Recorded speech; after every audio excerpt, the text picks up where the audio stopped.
Good afternoon. I'm Jerry Cohen, a member of the steering committee for the summit. It's my pleasure to introduce to you this stellar panel in session.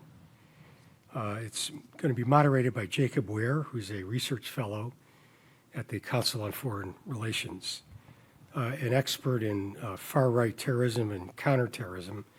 He's also affiliated with the Georgetown University Foreign Service School and the Modern War Institute at West Point. It's my pleasure to introduce Jacob Ware. Take it away, Jacob.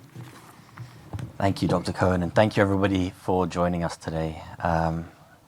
This is panel 6.6, towards a framework for countering incel and other forms of hate-motivated radicalization to violence online.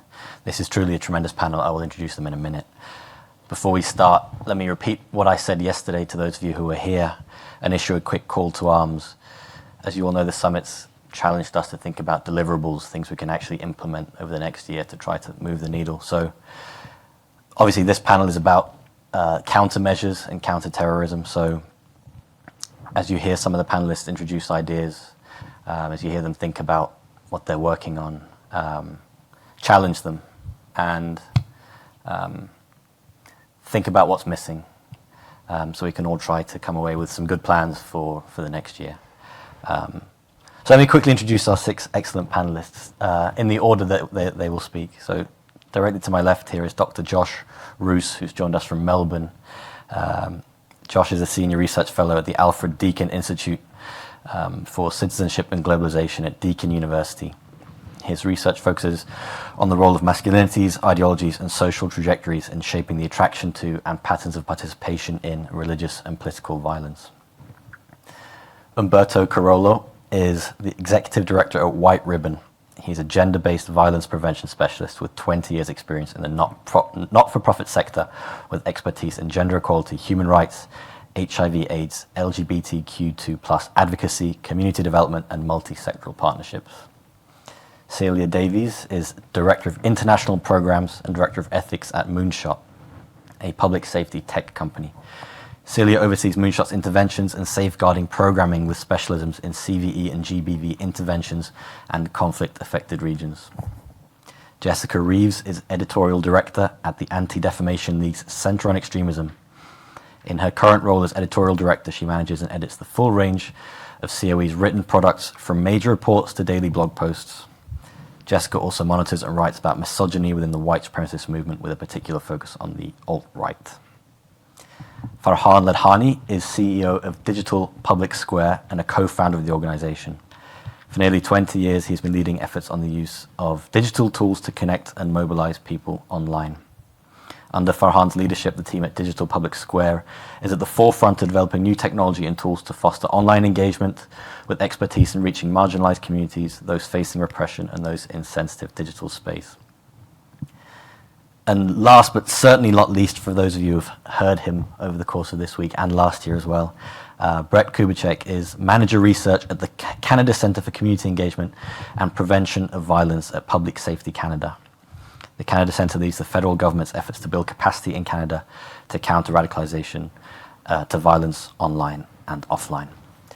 I've invited each of the panelists to make a few minutes of remarks, again in that order, before we'll have moderator and audience Q&A. You do have the QR code on the wall. I have the iPad. We might just do in-person Q&A as well.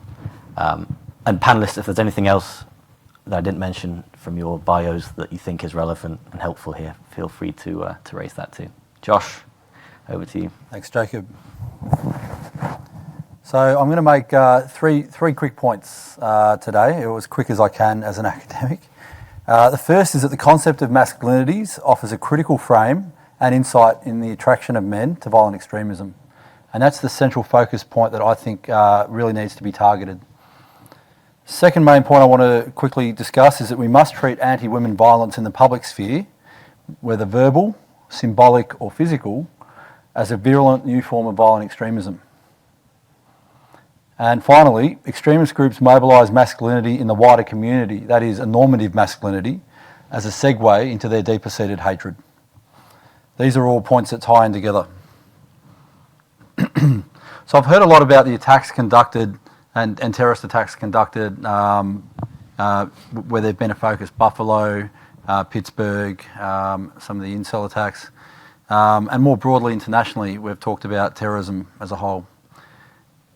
I've heard about these terrorist attacks conducted by men, angry men.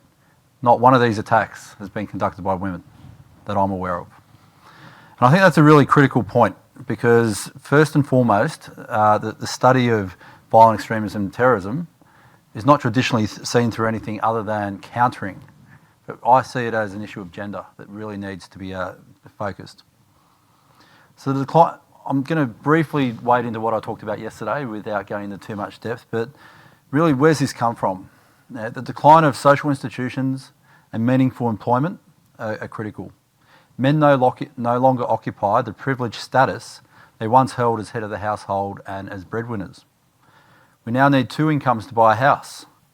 Yet marriage rates amongst less educated men have plummeted.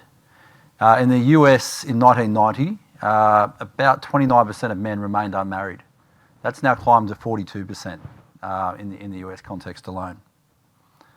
And for the first time, more men than women remain unpartnered. But this isn't necessarily a blue-collar or working-class issue. It's not blue-collar men that are going home and getting online and harassing and abusing women.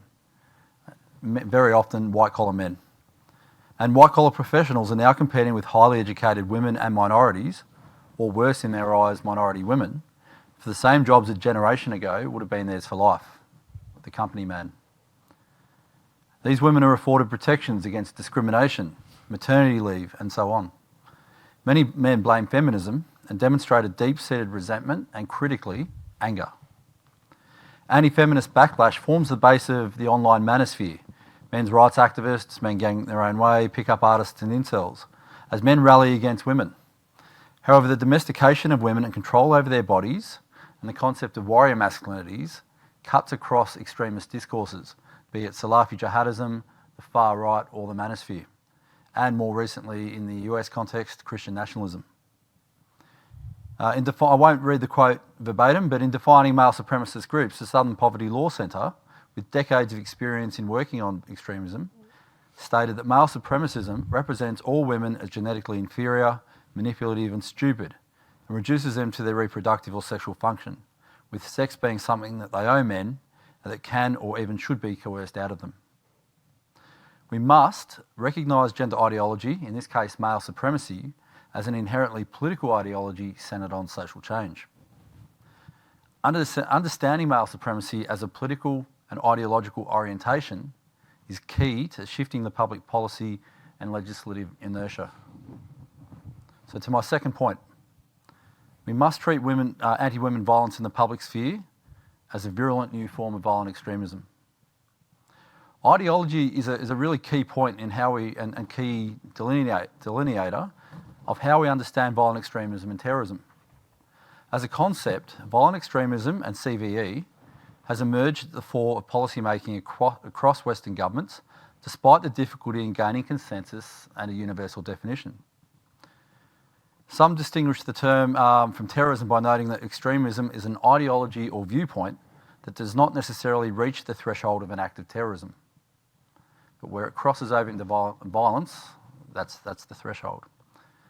But an act of terrorism requires an act of intimidation, coercion or physical violence. Ideological motivation is a key element of definitions of both violent extremism and terrorism. As of August 2011, the policy empowering local partners to prevent violent extremism in the United States defines violent extremists as individuals who support or commit ideologically motivated violence to further political goals. The US Code of Federal Regulations defines terrorism as the unlawful use of force and violence to further social or political objectives. The UK House of Commons, United Kingdom House of Commons, has noted that it is important that the ideology behind violent extremism be clearly understood and challenged. Whilst the UK Terrorism Act of 2000 defines terrorism as the use or threat of an action designed to influence the government or intimidate a section of the public, or the use or threat is made for the purpose of advancing a political, religious or ideological cause.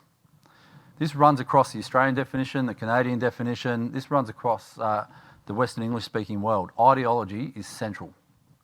And so the point I make is that anti-women violence, if you look at the rhetoric, if you look at the formation, is an inherently ideological expression that must be understood as violent extremism, falling within that framework.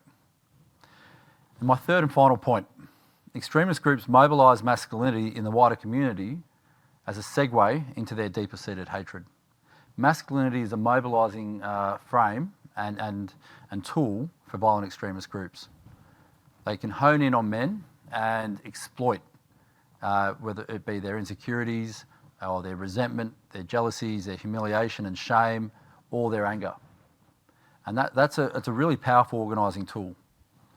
So an Ipsos survey conducted by myself and some colleagues in 2019 across 28 countries covered a range of attitudes, including attitudes to democracy, the rule of law, women's rights and trust in institutions.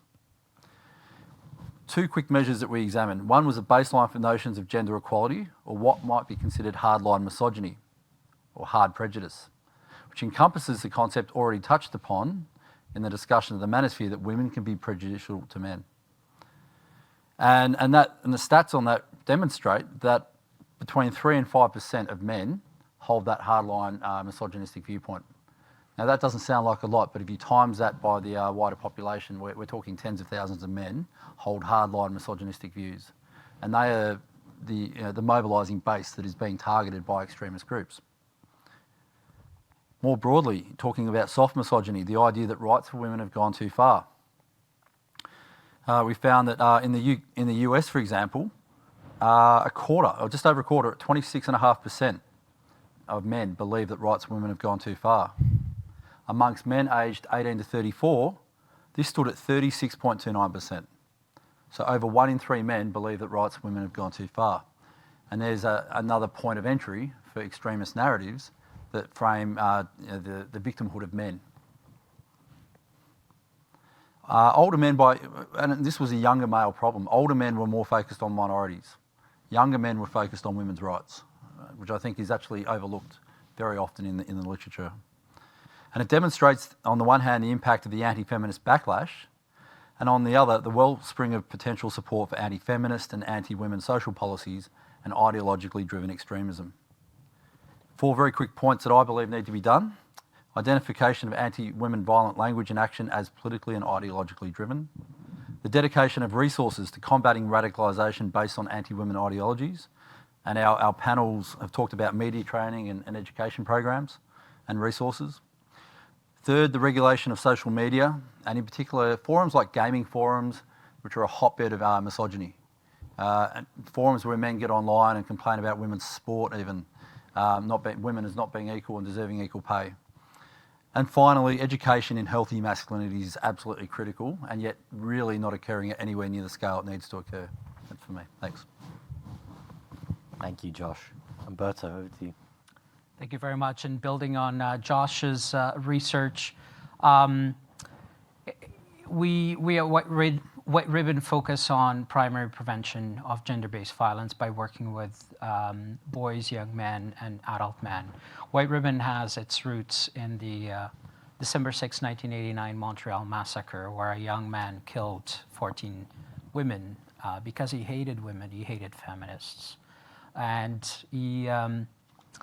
he did it because he felt that women were to blame, because he himself wasn't able to get into engineering. He felt that women took his place.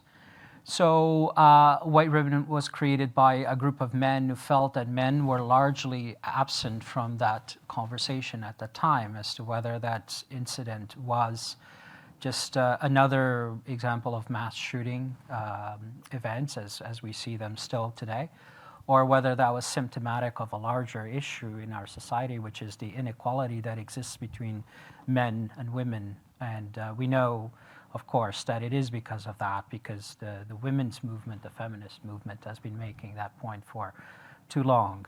So the 3 men in Toronto at that time felt that it was time for men to step up, to break their silence, and to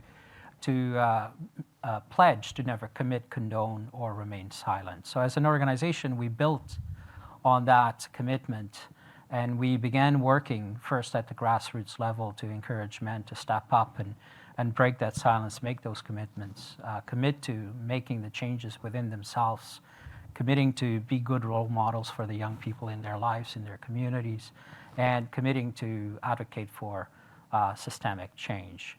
So our organization believes that primary prevention, so engaging men and boys to prevent from violence from happening in the first place, is key to addressing and preventing these broader issues. It's an element that's often missed because we start preventing at the point where, in this case, with the Incel ideology, that young men are already radicalized. They've already been recruited into the movement. They're preparing, they're convening, they're getting support from one another to amplify this misogyny and these attitudes, and often commit acts of violence like the Toronto Van attack and Elliot Rodger and so many like them.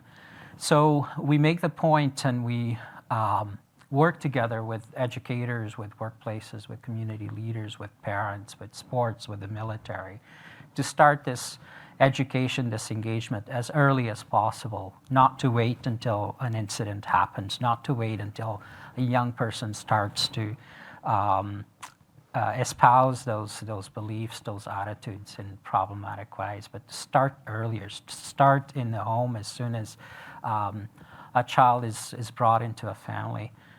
To start early in the education system, in junior kindergarten, start this education, start talking about challenging gender stereotypes in the way in which boys and young men are socialized to fit this very strict notion of what it means to be a man, to be strong, to never back down, where anger is the only acceptable emotion, to suppress all other emotions, not to seek help because seeking help is a form of weakness, and to dominate, to control, to expect sex from women, to view women as objects and property, and so much more. These ideas, these norms, these stereotypes are enforced on young people, on boys from a very young age. So when we start talking about intervening in grade 8 or in first years of college or university, or when young soldiers are recruited, it's too late because these stereotypes, these harmful norms are already deeply entrenched. So we work with educators. We create lesson plans. We create curriculum so that those educators can start this work early on. We can start talking about consent with kids in an age-appropriate manner. We can build on this education just as we do build on math concepts of English, literature, geography, history. We help young people understand these topics in incremental ways along the way. So why can't we do the same thing with gender equality, with ending gender-based violence, with healthy masculinities? Why do we have to wait until so late, or until someone starts to exhibit or espouse again these harmful extremist type of views? Why can't we start it earlier? So our point is that we have to do this collectively. It can't be split into just intervention, secondary and tertiary intervention, or just primary prevention. We have to work together. And in my field, I see a great deal of siloing. Those of us who work in the violence against women sector rarely delve into these topics of extremism, of ideology. We're somewhat connected to this field because of the Incel movement, of course, because that one we know is much more clearly misogynistic and targets women specifically. But we know the other forms of hateful ideology also include those elements of misogyny, of homophobia, and transphobia, and xenophobia, and so forth. And we know that these issues intersect. So why aren't we doing more work together and collaborating more deeply on these issues? Why aren't service providers connecting with those folks working in primary prevention. Why aren't organizations working in supporting survivors or working with perpetrators, connecting to folks like you around the room and like us in primary prevention and so forth. So in order to address this issue more deeply, more systemically, we need to start early. We need to focus on the early socialization of boys and young men as a precursor to entering these kinds of radicalized movements. And we need to provide the resources, the education, the capacity building, the skills building in order to make a sustainable change. Thank you. I completely agree with you, especially on the silo parts, and hopefully part of what we've achieved at this summit here is we've been able to bring some of these different groups who work on different issues, work on the same issue from different angles together for a broader conversation. Celia, please. Thank you, and thanks, Umberto. I think I'm going to talk a lot about what we at Moonshot have learned delivering online interventions programming, really to create kind of pathways and off-ramps out of violence for people who've been engaging with violent content and incel content online. But again, it's just really valuable to hear about the prevention piece of this, because I completely agree, this has to be a multi-layered building block approach. It's the only way we're going to be able to make this work. So there are three main points I want to cover. First of all, I want to talk a bit about how we define online vulnerabilities and how we identify the at-risk audience in the first place, how we design and build online safeguarding programs, and finally, just give a few examples of what this has looked like in practice so far. So on that first point, when it comes to reaching at-risk audiences, ensuring the integrity of how we do that is really a core piece of ethical, effective prevention.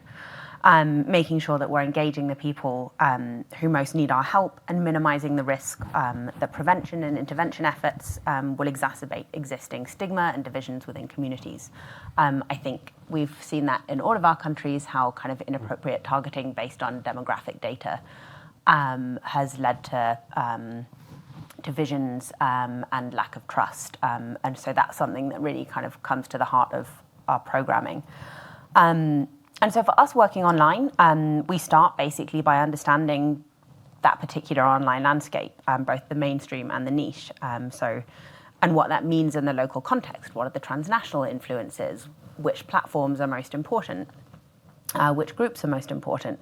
And that helps us understand kind of from an evidence-based perspective what those harmful pathways might look like. Where are they starting? Who are the key influences? What are the narratives that are really compelling those audiences? And what are the grievances and vulnerabilities that are being exploited or that the at-risk audience is articulating? Is it social isolation? Is it lack of access to sex? Is it failure at school? Is it, fights with your parents? It's any number of things. And then looking at how those grievances are kind of reflected in online behaviors, whether that's watching a white supremacist YouTube video or searching for an incel influencer. And that means that our outreach is really focused on demonstrated risk rather than assumptions based on demographics or location. I suppose an important note also in that regard is that any engagement with the programming that we offer people based on that online behavior is anonymous and it is entirely voluntary. And so that takes me to the sort of the how we proactively look to prevent violent extremism online and disrupt those harmful pathways. And I think possibly the most important thing to say here is that we're not starting from scratch. There's a lot of evidence that we can translate from social science offline into digital interventions at kind of each stage of that user journey. And one of the key findings from offline programming has been the efficacy of behavioral health methods. So that's something that we've been testing in kind of programming internationally. As far back as 2018, we started testing the delivery of behavioral health content with US audiences who are consuming white supremacist content. And what we found through that testing was that white supremacists were nearly 50% more likely than the general public to engage with behavioral health content. I think the other really important point here is that offering this support online means that we can scale in a completely different way. We can reach a much larger audience, for example, in rural areas, in places that are underserved by kind of bricks and mortar services. We can reach people who actually would never engage with an in-person service. It doesn't feel right for them. It's not a good fit. And what we're interested in doing is using things like digital advertising to connect with vulnerable people and connect them with services that can facilitate change. So that means essentially sort of signposting them to local services. That might include a hotline to call. It might include online and offline conversations through text with a counsellor. And as well as that direct engagement as an offer, there's also, we found, a lot of value in providing kind of carefully tailored resources for people to really digest in their own time. I think there's still, in most places, a lot of stigma around kind of behavioural health support. And so building familiarity with those concepts is a really important element of our prevention programming. And that has included anything from, anger management tip lists, kind of BuzzFeed style quizzes around understanding your own emotional state, definitions of kind of mental health support, videos, manuals, any kind of content that's really aimed at de-escalating from violence and encouraging people to seek the help that's right for them. And really there, the idea is to sort of interrupt a potentially very harmful emotional state, using a model that's pretty tried and tested, asking questions to facilitate exploration of thought patterns and process. Our panelists have kind of outlined those, the sort of meat of those harmful patterns and processes, and having trained professionals who both understand the violent extremism landscape and, really importantly, are able to effectively identify and escalate risk when they're in a one-to-one conversation with someone who we know has been consuming violent extremist content. I also want to say here that, there's a lot of conversation about, is ideology in the front seat or the back seat? What we have found, and what a lot of kind of offline programming has found, is it doesn't need to be ideologically focused. Practitioners will benefit from an understanding, but licensed practitioners, including psychologists, counselors, and social workers, they don't necessarily need to address ideology first and foremost. There's a lot that you can do kind of discussing underlying grievances, structural factors that can really sidestep what in some cases is going to be a distraction. And my final point just on the sort of how of all of this is just the importance of localization and kind of community embeddedness of these approaches, which many people over the last 3 days have talked about. So when we're building these, it's all centered around local partnerships and existing community expertise and resources. One of the things that we've been doing over the past few years is really looking to identify what we kind of talk about as adjacent service providers. So people who might not necessarily be specialized in countering violent extremism, but they have been working on violence prevention in the domestic violence sphere, or gang violence, or suicide prevention. And so they know exactly how to escalate, identify risk, and they're comfortable holding that risk, and they're comfortable delivering support, and they're trained to deliver support to a person at risk of committing violence against themselves or others. And I'll just conclude with a snapshot of what this has looked like in practice. So here in the US, we set up an online campaign to channel people at risk of white supremacy into exit services that were provided by Life After Hate, who are well represented here, and I'm sure many of you have come across it at other panels. And we were able to redirect hundreds of people to the Life After Hate site. And just under 10 entered into kind of active conversation with a counsellor. In Canada, with the gracious, far-sighted and generous support of the Canadian government, we were able to set up the first online to offline interventions program, and that was focused on incel violent extremism and the violent far right. And we worked with practitioners, again, many of whom represented here, Yorktown, RAP, CPM Prev, to off-ramp people searching for harmful content online to their services. And they were able to deliver psychosocial support to that audience. We ran that as a kind of multi-platform safeguarding effort. Couple of key findings there. One was that text support was the most popular. And the second, the kind of main driver of those referrals were kind of YouTube videos that were that were focused on kind of violent incel content. And yeah, kind of over 20 referrals through to that, which is just for us and our partners really, really heartening to see that this does work. It's a small pilot. These numbers are always going to be small because we're working with a really small, for now, audience.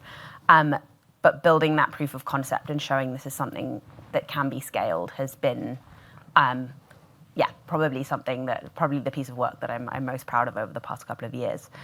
And I just want to finish with something that's really stayed with me from that work in Canada, that one of our clinical partners said, which is, this approach means that we reach people we otherwise wouldn't. And I think in lots of ways that's really, really central. We're not saying, let's move all programming online. We're not saying the internet is the only problem here and the only risk factor. All we're really saying is the internet is part of the problem, and let's really make sure that we're offering disengagement opportunities online to help support as many people as possible, including some people who are never going to look for support offline. And I'm pretty sure I've gone way over time, so I'm going to stop there. Thank you. All good. I'm going to come back to you in a minute on the social media question. Super important, of course. Jessica, please. Hi, everyone. Thanks for being here. As a lot of the other panelists have noted, this is a broad conversation with lots of different entry points, and I'm going to talk a little bit about some of the things that we are doing at the Center on Extremism, and also some of the partnerships we have going on, as well as some research findings. I was the author, am the author of a 2018 report that ADL put out called When Women Are the Enemy, the Intersection of Misogyny and White Supremacy. And that was sort of the establishment, the formal establishment of ADL's interest in misogyny. Obviously, we had been tracking misogynist murders and attacks before that, but this was the first time that we were considering it alongside other forms of extremism. And since then, we've published extensively on the issues of violent misogyny, on incels. We have an incel glossary online, so if you're ever confused about language that you hear around incels, and I know it can be very confusing, please visit our site. And we've written a lot about men's rights activists and other violent actors in that manosphere space. One of the things we are working on right now that I'm excited about is a partnership with actually two local universities here, University of Pittsburgh and Carnegie Mellon, the Collaboratory Against Hate. We are working with one of their data scientists on creating a sort of essentially like a Google alert system. You'll forgive my lack of actual data science knowledge. A Google alert system for particularly inciting or dangerous language on incel forums and on incel message boards, because we have found them to be essentially impermeable and very resistant to search. So being able to identify, okay, someone is talking about a very specific, concrete attack that they are planning, gives us the tools that we need to reach out to law enforcement in the moment, gives us the opportunity to get ahead of attacks. And even if it is sort of you're thwarting an idea as opposed to an actual plan, that is still incredibly important. Obviously, we walk the line of making sure that we are not infringing on anyone's First Amendment rights. I know it's obviously this is a very it's a tightrope walk for all of us in this space, making sure that we are protecting communities while not stepping into a First Amendment lawsuit situation. So something we're sort of constantly aware of. And I just want to say from my own research, and Josh mentioned this, and as well as some other of the panelists, but I'm constantly and consistently struck, and I've been doing this particular work for about 8 years, by the prevalence of misogyny in every form of extremism. It doesn't matter what you're talking about. It doesn't matter if you're talking about anti-government extremism. Somehow, even though women have very little to do with anti-government extremism, you will end up with, a barrage of misogynist comments. There will be this constant refrain of sort of traditional gender roles, and women need to stay at home. And in the white supremacist space, you hear a lot about white warrior babies.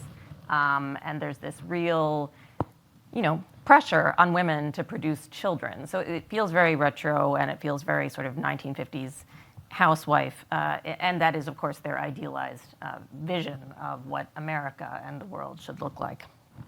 So just the extent to which misogyny informs all of these different other forms of extremism, sort of as a duality, I think is incredibly important to note. And there can be a foundational belief that white people are better than other people, or that Jews are inferior. But underneath that, and on top of it, sometimes there will be this belief that women need to be subservient and need to listen to men and should just essentially shut up and go back to the kitchen. So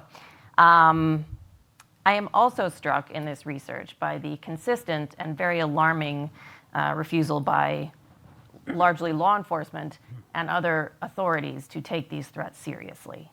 I feel that, and I think we probably all agree here, that there is a very disturbing trend towards minimizing threats against women. We see it consistently. There was a conversation about that included someone from the NFL talking about how the NFL was pushing back against hate in all its forms. And there was absolutely no mention of the fact that, a large number of players, I shouldn't say majority, but a large number of players in the NFL, as well as owners, have been, credibly accused of domestic violence and harassment, et cetera. So that is, it's one of those things that you can see happening even in good faith conversations. There's just never the acknowledgement that this has to be considered alongside these other forms of extremism. So that is something that I think has to be addressed as we move towards a solution. And I think part of this is just systemic. Part of it is, it's ingrained. It's part of the American fabric.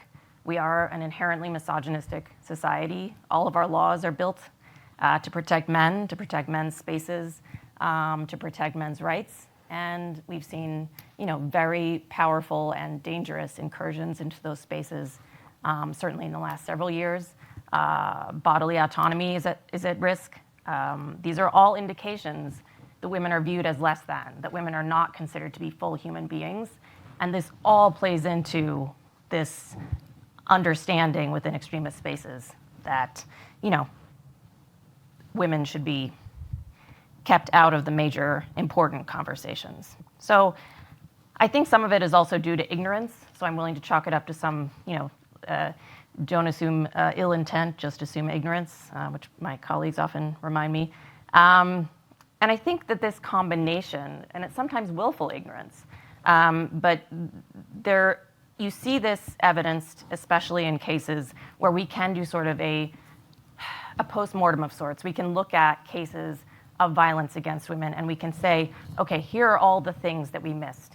And unfortunately, we have a very personal representation of that here, and hopefully many of you got to hear Jeff speak yesterday or the day before. His daughter was one of the women who was murdered in Tallahassee at the hot yoga studio in 2018. And, the personal devastation of that attack is evident to all of us. We can all only imagine, hopefully, what that might feel like. But the U.S. Secret Service earlier this year put out a report where they dissected the lead up to and lack of response to what led to the Tallahassee yoga studio shooting. And I helped them present their findings. Again, systemic failures, missed opportunities, many, many moments when this could have been stopped and it was not. So I think, as we look for solutions and action steps, to address the issues of violent misogyny, we want to look at a couple of key takeaways from that Secret Service report. And they apply to many other similar cases in which women are dead. So it's ignoring red flag after red flag, groping, harassing, stalking. These are all things that are precursors. These are all things that law enforcement, generally speaking, refuses to take seriously, and that our justice system is set up to ignore out of hand, and that has to change. There's a refusal to act, and that happens on the part of university administrators. It's too much trouble, it's bad press. You see it over and over and over again, and this is incredibly dangerous. And, you have the devaluation generally of women's experiences, their lived experiences. So, people generally don't start with shootings. They start with other things. And until we start to talk about those other things and view them in the same context as we talk about other forms of extremism, we are never going to get anywhere. So the Center on Extremism educates law enforcement from beat cops to district attorneys. And I've done a number of trainings with them about incels and violent misogyny, how they can change their policies, how they can talk to the public, how they can respond to calls, how they can make women feel heard, how they can not make, rape kits feel like another invasion and another assault. That's an incredibly important part of the puzzle as well. So listening to women, believing women, taking our safety and autonomy seriously, these are all just must-haves in any list of action steps. And so, in short, I just want to reiterate what Josh was saying. We have to prioritize women's civil rights. We have to view violations of those civil rights in the same way that we look at racism or anti-Semitism or anti-Muslim bigotry. We have to have them. They're all in the same breath, and they're all part and parcel. So, a reminder to everybody to keep that front of mind as we continue to have these conversations about extremism. Thank you, Jessica. Really, really important reminders there across the board. Thank you. Farhan, please. Thank you, Jacob. Thank you to everyone for the privilege of being here with you today. I'm really grateful to speak with all of you. As I was reflecting on the discussion that we're hoping to have today, and on the idea of a framework towards combating and ameliorating so many of the issues we've heard about today, and I think we've heard a lot of pieces of that puzzle. I thought I could add to that conversation by talking a little bit about how DPS, Digital Public Square, the organization that I work for, thinks about how to engage on critical issues like these. Our work is principally online, and it principally focuses on information. And so if we think a little bit about a framework, how we would go about thinking about this problem is to start at the macro level and try to understand the context, try to drive in and understand a little bit more about what we anticipate the direction context will take, and then how we might seek to address some of the key challenges through digital interventions. So let me make 3 points. The first two are a bit troubling, but I promise to end on a brighter, at least directionally, brighter note. I want to connect this back to something that Josh started by talking about. Gallup has done this study around well-being since 2006. And the study looks at a whole array of measures about how people are feeling in about 140 countries around the world. They look at an array of characteristics, and the 2021 results, some 15 years after the study started, are quite stark. Anger, stress, sadness, physical pain, and worry have reached new heights. We as a society are more unhappy than in any time in the last 15 years. When Gallup starts to look at each of the ends of the spectrum, those that are most unhappy and those that are most happy, those that exhibited the characteristics of those that rate their lives the most unhappy had some common answers. They don't have a quality job. Their income is not enough to get by. They live in broken communities. They're hungry or malnourished. And they don't have anyone in their life they can count on for help. I think you heard elements of that in each of the comments we've heard so far today. The problem is the size of that group is growing. It's going in the wrong direction. I was speaking to our colleague yesterday from Yorktown on their phenomenal program, and you heard a little bit about that a few minutes ago as well. I was asking about the vulnerabilities that they're tracking. I think what I'm about to say and the characteristics I just spoke about will sound familiar when you ask support service teams about risks, particularly as it relates to formation and expression of grievance. And he also noted the role that alcohol and drugs play in addition to those vulnerabilities, to add to them. And you also heard Celia talk about the practical ways to try to understand what those vulnerabilities look like online. Data point number 2. We're seeing some, albeit modest at present, some shifts in the historic lows in Canada around unemployment. It's hard to say with any certainty right now the direction that that's taking, because the change could be episodic. But we've nevertheless been shedding jobs over the summer in Canada, disproportionately in the construction and education sectors. And at least one of these sectors, we're talking about people for whom the use of opioids poses specific types of risks, particularly when you add the pressures that may be presented by increasing economic uncertainty. I raise both of these points in parallel. First, the wider context, and then second, the direction that that context may be going, to try to understand some of the challenges that we're all trying to collectively tackle. The role of information, that's my third point, can be both good and bad, make things better, or make things much worse. I suspect that everyone in this room, and there have been really good panels on this over the course of the last couple of days, have an increasing understanding about the impact of bad information. Whether we call it mis, dis, or malinformation, it has an impact on the choices that we all make and an evolving understanding of the context of those choices and that information in hate-fueled violence. We're certainly seeing it in our work on COVID-19, on vaccine misinformation, and now misinformation related to the conflict in Ukraine. This work is generating an emerging picture of reinforcing grievances that actually underwrite the consumption of that bad content. So you find some, you look for some more, you find some more, and you keep reinforcing those underlying grievances that you started with content that reinforces the kinds of characteristics you're looking for in that content. And so our work focuses on how to actually reduce the harm of bad information on those disproportionately impacted communities. We built a platform to do this. That platform looks like a game, feels like a game, it's not a game, is working to address 2 sets of interlocking problems. The first, if you want to disrupt this, and you heard Celia talk about this, I think, in really remarkable ways through the work that Moonshot is doing, the way we focus on it is thinking about how to design content that promotes forms of cognitive engagement that's known to revise misconceptions. There's excellent lab-based research on this. The problem is that it's notoriously difficult to scale. That's the problem we've been focused on. The second is how to deliver that content by methods that circumvent 2 principal roadblocks: negative emotions and biased reasoning.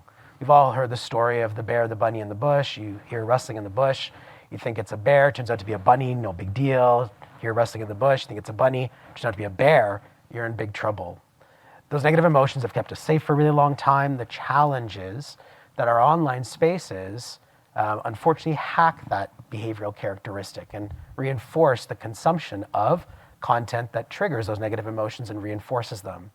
And then our desire to consume content, to find it, to reinforce the things we already hold true is incredibly high. It's cognitively very expensive. It's very difficult and challenging to try to disagree with something you already believe, so we try not to do it. We try to avoid it at all costs.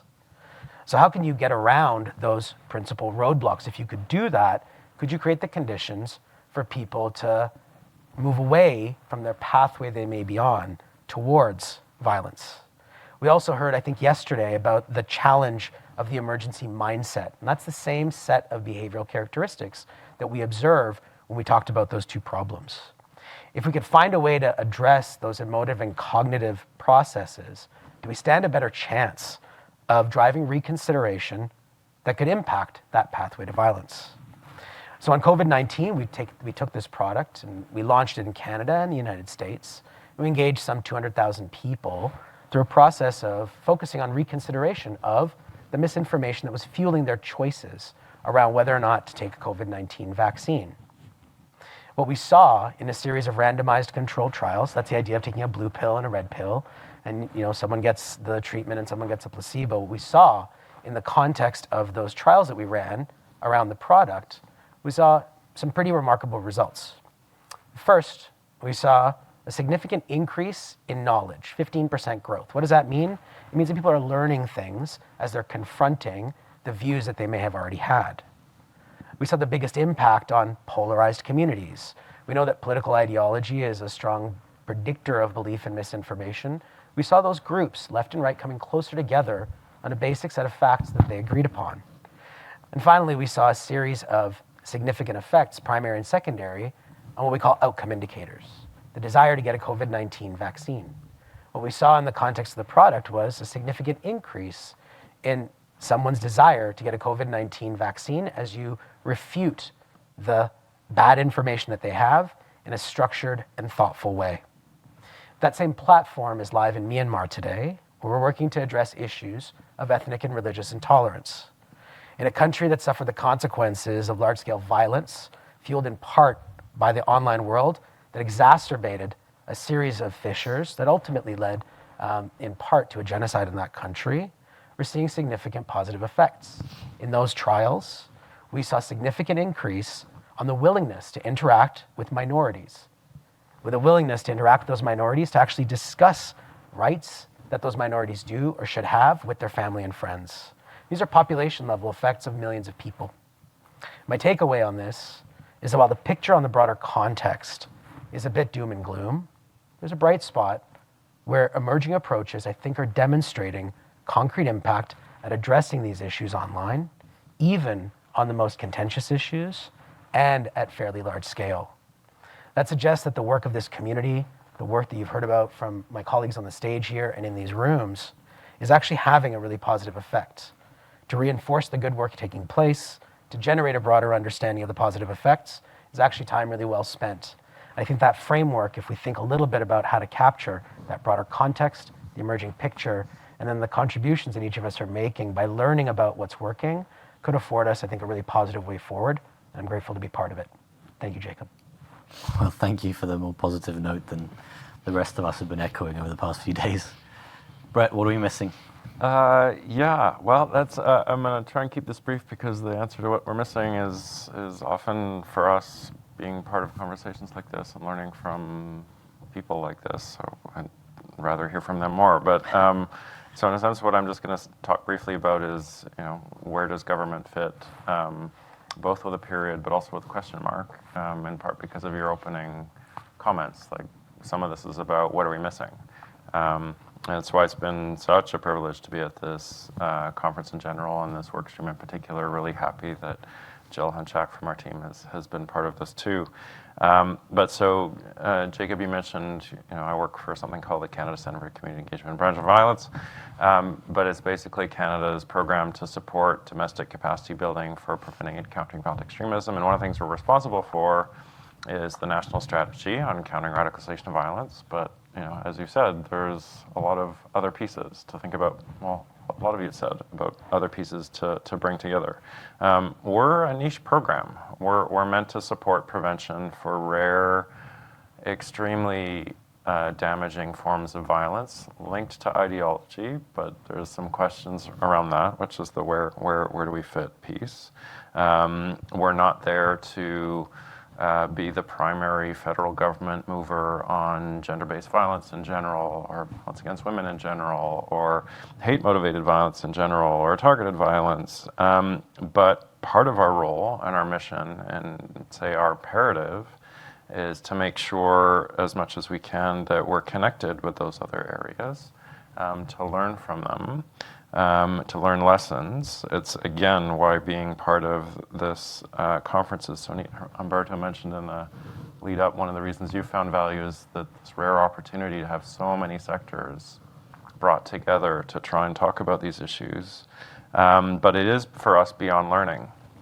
The intersections between our work and those other fields is also about taking action.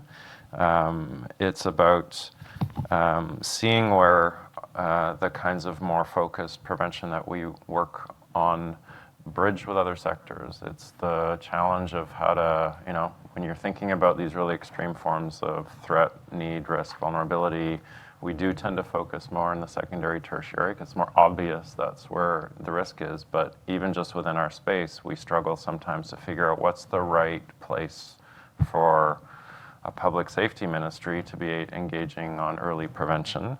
But it's not just about that. It's that, when we do support various prevention programs, with the fundamental purpose to advance our aim, often it's important to look at, well, it shouldn't always necessarily just be a CVE program. Like, what do we need to sort of support in terms of their ability to do good prevention work? And that's actually been part of the story for us with respect to Incel in particular.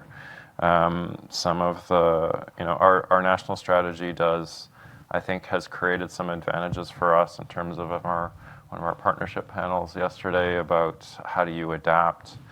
From very early on, one of the lessons we learned was to try to be threat agnostic and to try to support local efforts and to say, like, we're here to help develop prevention for whatever the most important forms of threat are for a particular place, a particular time, a particular community or social network. So it meant that some of the programs that we were supporting, as they started to develop their capacities on the ground, we signaled early on that we were interested in gender dynamics, but I think if we rewrote our strategy, we would be saying a lot more and drawing from the kind of research here. But what we saw was that after the Toronto van attack and for other reasons, when the sort of programs we were supporting said, we need to learn more, we need to adapt our toolkit, we need to partner with organizations that we haven't partnered with before, they had the room to do that. That's been really important for us, I think. But that's also a big question for us, ongoing question for us, is we have this mandate and mission to support this quite specialized programming, but there are these forms of extreme violence that have commonalities, the gender aspect, the misogynist aspect, the frontline programs that are now developing capacity to see warning signs for even non-ideological forms of targeted grievance-fueled violence that are quite similar to the forms we were worried about for violent, ideologically motivated violent extremism. What's the right way for programs like ours to support that wider effort? So that's all I'm going to say. It's both that we're trying to do that work, but still have lots of questions. Great, thank you. Well, I had a bunch of questions, but we've actually got some excellent questions from the audience, so I'm just going to jump straight to those. And again, we've got about 15 minutes for questions because we're going to end about 5 minutes early to allow one of our panelists to catch a flight. So, first question, and I'm curious because we have some data-focused people here. I know, Farhan, you've already touched on this, but how is extreme and violent misogyny trending? With abortion rights stripped away and fascism rising globally, how do we make this more of a forefront issue to combat? Open floor. All right, next question. I think it's trending up. Yeah. I think that's probably what we'd all say, Yeah. like, from our different fields. And I would just say that I think the problem is that it's trending up in each of those verticals, and then the collectively, that aggregate is much larger because people are coming in on the basis of the issue that they might care about or the one that's driving their participation. So if it's one problem space, that's one problem. If it's 5 problem spaces, you've just aggregately increased, not all the same people, so the collective group is getting much larger. And I think that's the growing risk. Yeah, and I'd add to that, it's not just a quantitative trending upwards, it's a qualitative trending upwards. Deepening. The sheer ferocity and virulence of the language and the messaging is increasing in its targeting and hatred towards women. And that's something that even 10, 15 years ago just wasn't present in the same way that it is now. So I'd say it's both, it's the quant and the qual. I'm going to add one more to double click on that, is simply to say that then the problem becomes, it becomes top cover for other people to participate because there's more license to get involved in that conversation. As it gets deeper, more virulent, you can come in more closer to the edge. I'm not all the way over here, so I can come in at what feels like a much easier on-ramp or a less visceral on-ramp, and that increases the scale of the problem. I think there are also more gateways to kind of violent misogynist narratives online. There are elements within the violent far right. There are elements within mainstream political parties. There are just more entry points for both average users, average, whatever that means, but also people who are already kind of engaged with harmful communities online. Yeah. So it's a kind of combination of mainstreaming, but also just like, yeah, exponentially more entry points. And I think one of the primary challenges is, again, like the lack of will to name the issue. I mean, it's like, you know, we want to talk about protecting democracy. We talk about it in terms that are sort of acceptable and in a way anodyne. And it's sort of like, well, we also have to talk about how women are being positioned in all of these different policies and how that affects 52% of the population, at least in the United States. The back end of that comment, though, that the question of how to deal with it lands on many more people's desk now, though.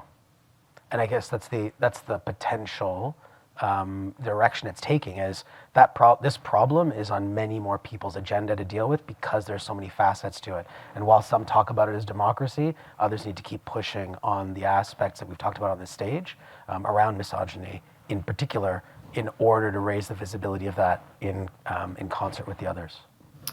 I think it's a national security issue, like as much as anything. That I think actually framing it like as such is really important, because it's actually about women's participation in democracy.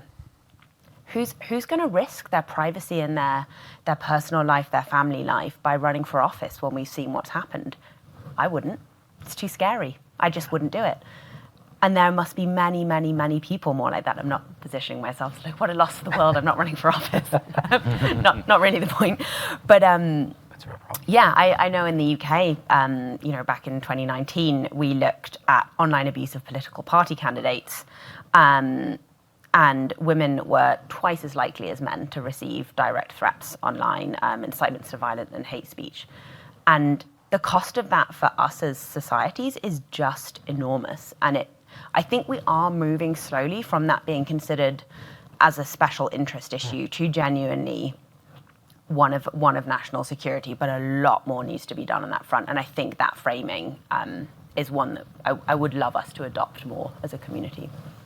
Yeah, and on that point, this extends beyond the democratic participation online. It extends to economic participation, because women and girls are excluded from that economic participation.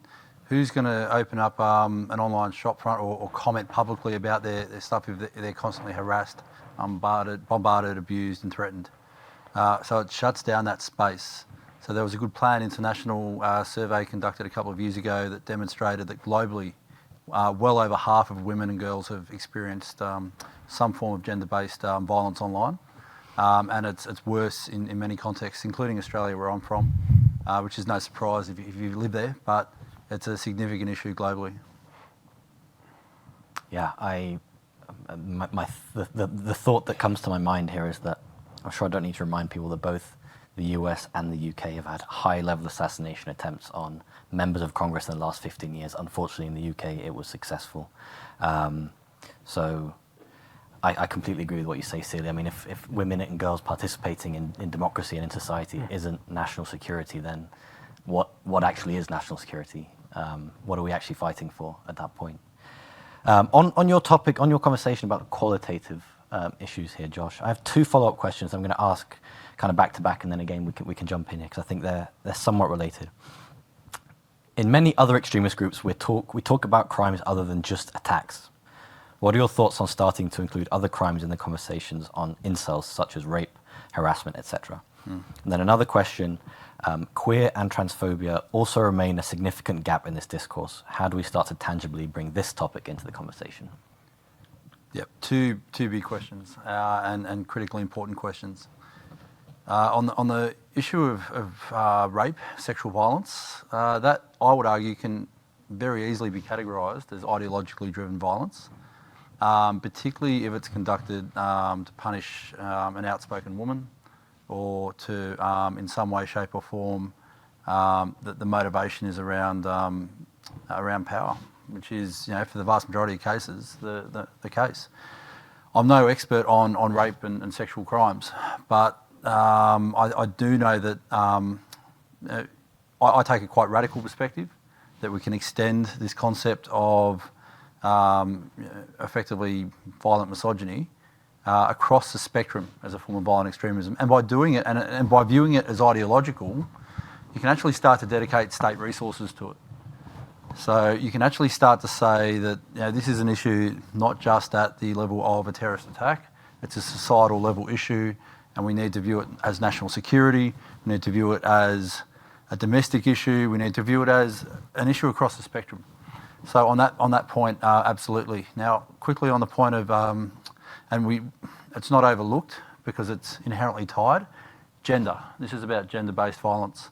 And the LGBTIQ community are absolutely targeted across the spectrum of extremist actors, and very commonly used by Salafi jihadists or the far right or manosphere actors to talk about the corruption of society. And really, again, everything comes together in terms of what needs to be addressed.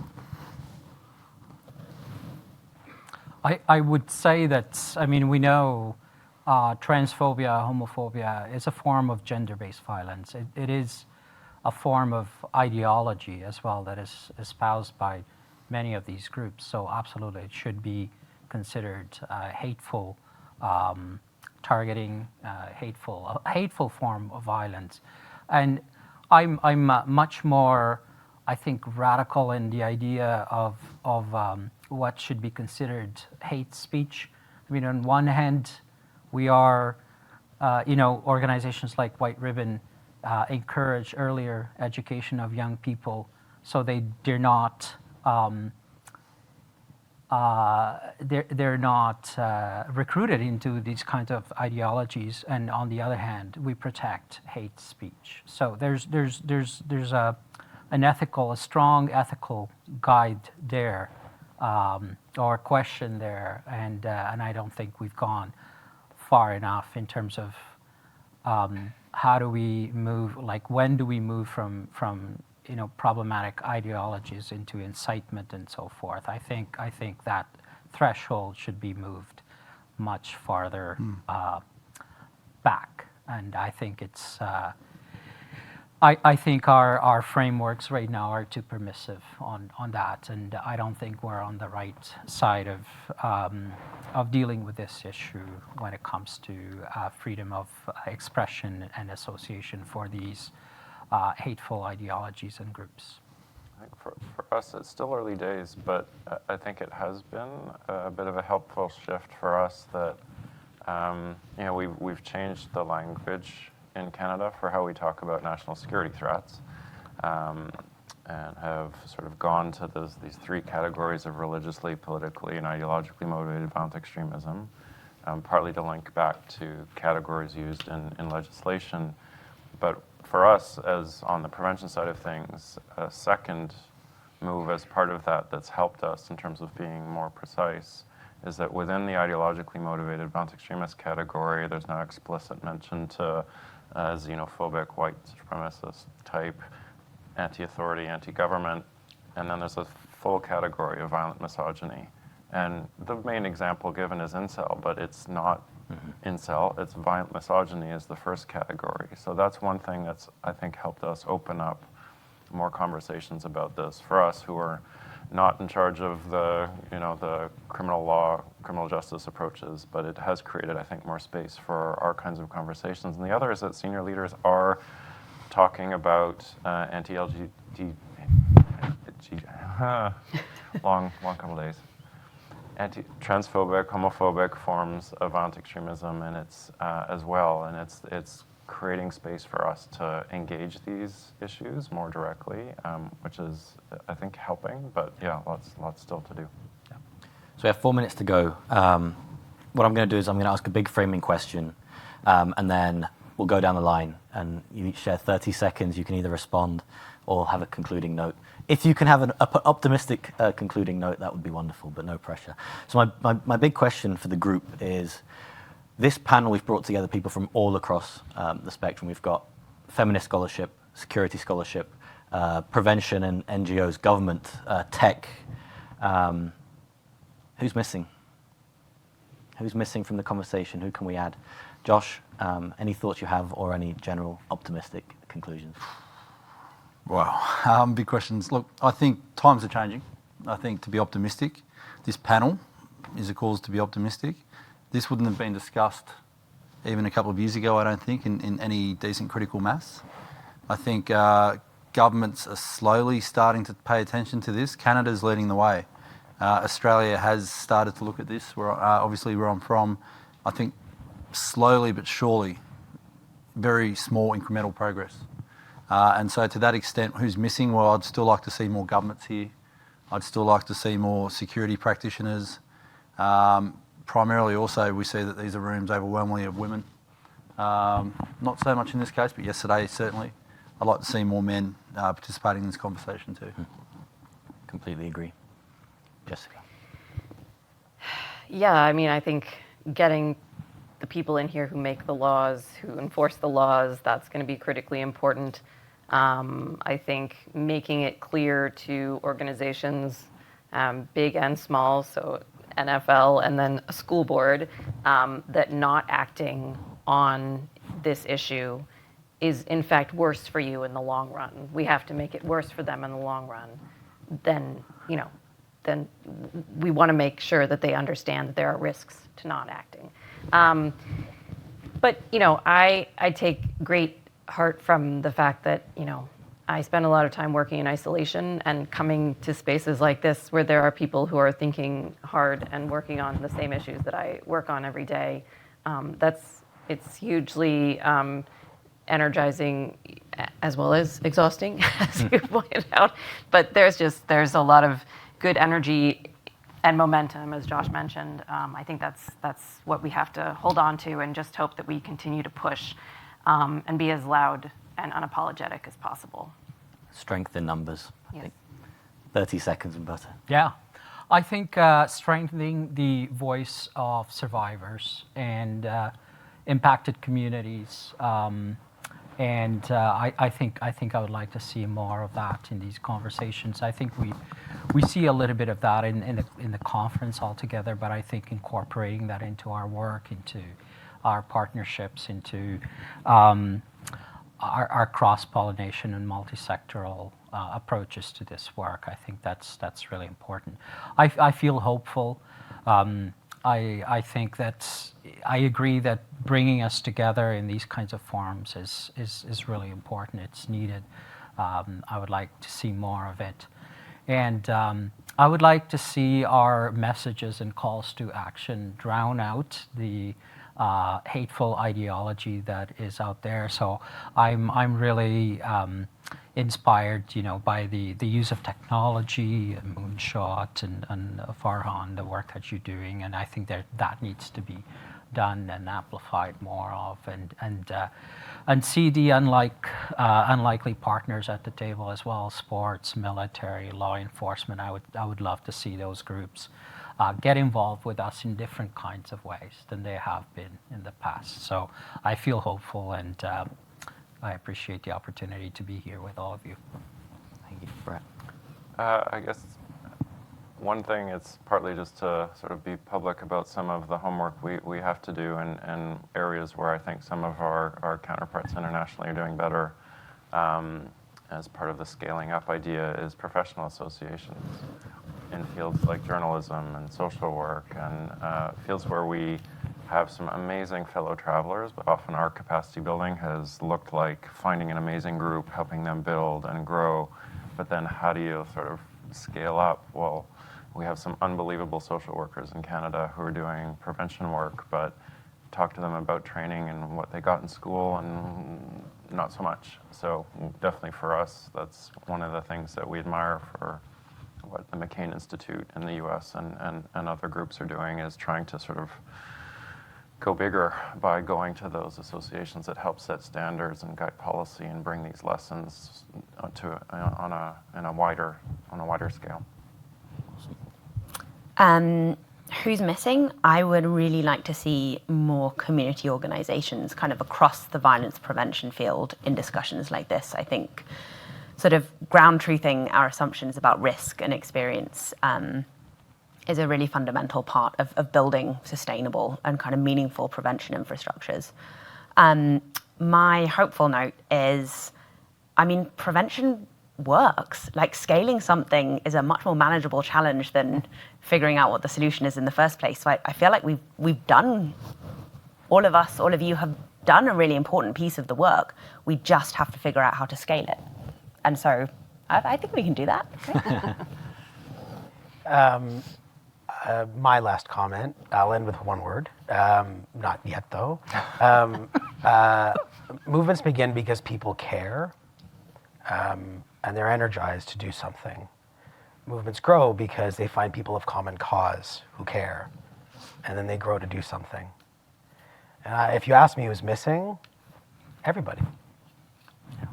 That's the last thing that needs to happen. What you're seeing, I think, what I've witnessed at least over the last couple of days is there's a strong movement here of people who care and they found common cause. It's time to bring everybody. Please join me in a round of applause for our wonderful panel.